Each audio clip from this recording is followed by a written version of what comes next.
कुछ paper work था जो पहले हो जाना चाहिए था, और वो सबसे ज़रूरी चीज़ थी। और वो क्योंकि ना हाँ वो करी थी कि नहीं मैं बच्चों को छोड़ के नहीं जाना है, तो मैं उस पर ध्यान ही नहीं दिया, और वो लेट सबमिट हुआ। तब तक डेट निकल चुका था। अब अचानक मेरे मन में तो था ही नहीं, मुझे लगता, क्योंकि मैंने आज तक जीवन में मैं सिर्फ अपने आप से लड़ा हूँ और अपने करियर के लिए लड़ा हूँ। ये सब चुनाव लड़ना और सब चीज़ें कभी मेरे जीवन में आया नहीं है, और मैं कभी इस बात पे सोचा भी नहीं, ताकि मैं पहले से रेडी होके हूँ। और अचानक से भैया ने बोला कि नहीं मैं बात करता हूँ, तो भैया ने उस दिन बात किया और चंदा मान गई। तो 16 को ही आ गई वो, 15 को आ गई।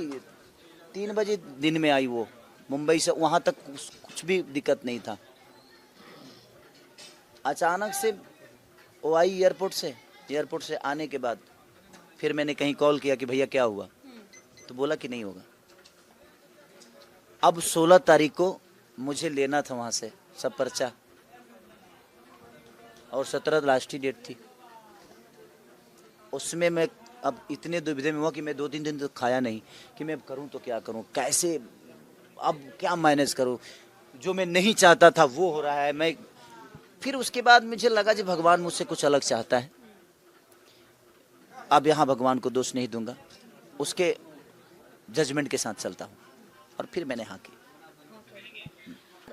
मैं इनके लिए लड़ सकता हूँ अच्छे प्लेटफॉर्म पे, अच्छे जगहों पे, चाहे वो विधानसभा हो चाहे दुनिया का कोई भी सभा हो। मैं अपने छपरा के लिए जो बोलना होगा, जो चाहिए वो मैं लड़ूंगा, और मेरी बात सुनी जाएगी।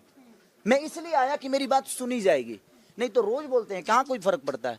खेसारी कुछ बोल देता है तो फर्क पड़ जाता है लोगों को। तो इसलिए मैं प्रयास किया कि नहीं, जिस मिट्टी में मैं पैदा हुआ हूँ, उसी मिट्टी से अब मुझे कुछ अपॉर्चुनिटी मिल रही है, तो मैं ठीक है यार, भगवान का मर्जी है यही, तो यही